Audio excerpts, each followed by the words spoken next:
אתמול שמעתי ראיון עם חבר הכנסת הרב ישראל אייכלר, יו"ר ועדת העבודה, הרווחה והגזילה, חבר כנסת מטעם יהדות התורה, שבימים אלו ממש עושקת את קופת המדינה במיליארדים שצפויים ללכת לישיבות, לתשלומי אברכים, לתלושי מזון וכן הלאה, ולגבור את העתיד הכלכלי של הילדים שלנו. תשמעו מה כבוד הרב אמר.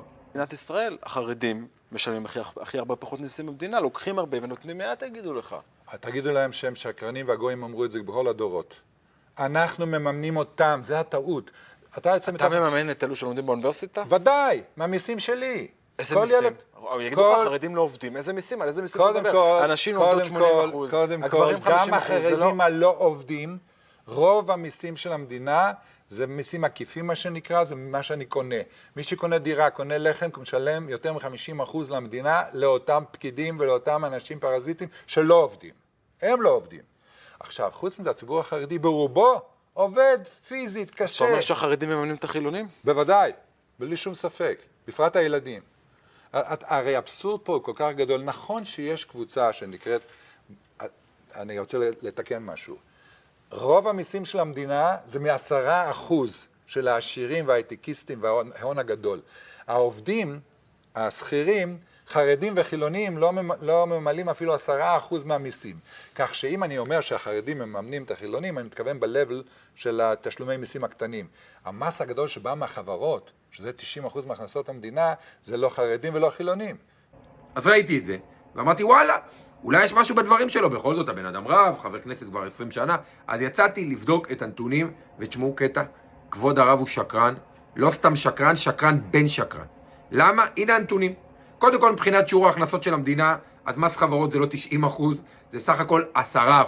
אתה לא יודע חשבון, כנראה אולי לא למדת לימודי ליבה. מבחינת מס הכנסה על יחידים, הוא 23%, ומע"מ ומיסים עקיפים הם 40%, אם אני מסתכל על עוגת ההכנסות של המדינה. עכשיו, אם מסתכלים ספציפית על מס הכנסה, הנתונים מראים שמשק בית חרדי משלם הרבה פחות מחלקו באוכלוסייה. משקי הבית החרדים הם 7.2% מסך משקי הבית, אבל התרומה שלהם במס הכנסה זה רק 1.9%. כמעט פי 4 פחות. שאם מסתכלים לא על משק בית, אלא על אוכלוסייה, כי במשק בית חרדי יש בין 6.5 ל7 ילדים, ובמשק בית חילוני בין 2 ל3. אנחנו נקבל שהציבור החרדי משלם פי 8 פחות מחלקו באוכלוסייה מס הכנסה. עכשיו, הוא דיבר גם על מיסים עקיפים, וגם כאן, איך אומרים, הוא לא דייק. אם בודקים את היקפי ההוצאה החודשית של משק בית חרדי, אז למרות שיש שם הרבה יותר אנשים בבית שיהיו בריאים, ההוצאה היא רק 14,651, ואילו משק בית יהודי לא חרדי, מוציא כמעט 17,000. זאת אומרת, גם במיסים עקיפים של מע"מ וכן הלאה, משפחה חרדית משלמת פחות. עכשיו, תוסיפו לזה את העובדה שחלק גדול מההכנסות של משפחה חרדית מלכתחילה מגיעות מקופת המדינה. קצבאות ילדים, הבטחת הכנסה, משרות ממשלתיות ברבנות, משגיחי כשרות, מקוואות, מורים וכן הלאה, הרבה יותר מהמקובל באוכלוסייה הכללית, ותבינו שהרב אייכלר פשוט מדבר שטויות. הציבור החרדי לא מממן את הציבור החילוני, אלא הציבור החילוני מממן כמעט לחלוטין את הציבור החרדי. עכשיו, שלא תבינו אותי לא נכון.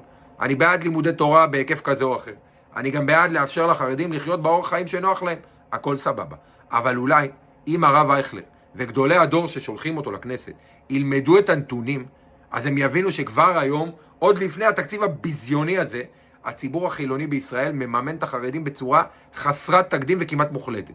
ואחרי התקציב הנוראי הזה, ועם הגידול הדמוגרפי של החרדים, הדבר הזה פשוט לא מחזיק, אין שום מודל כלכלי בעולם שיודע להמשיך להחזיק מצד אחד מדינה מתקדמת, כיפת ברזל, סטארט-אפ ניישן ורווחה, ומצד שני, תלות כלכלית כל כך גדולה של ציבור הולך וגדל. זה לא מתכנס, אייכלר, זה לא מתכנס.